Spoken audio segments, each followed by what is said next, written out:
haddii adiga oo gaari la socda daad ku qaado oo biyuhu gaariga kugu soo galaan ha sugin intaad ku dhimanayso.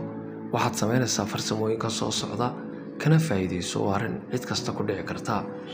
haddaba waxaynu ka bilaabaynaa gaariga adigoo saaran markay biyuhu soo galaan daaqadda isku day inaad jebiso intaanu gaarigu buuxsamin.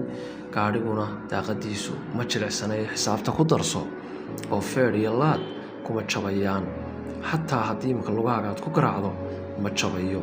markaa madaxa ayre kursiga la bax, bir yar baa ku taalla, birtaa yar dacalkaa ka geli, sidaasay muraayadda ku jabaysaa. kadibna qaybta buushka ah ku nadiifi, sidaa gaadhiga kaga bax.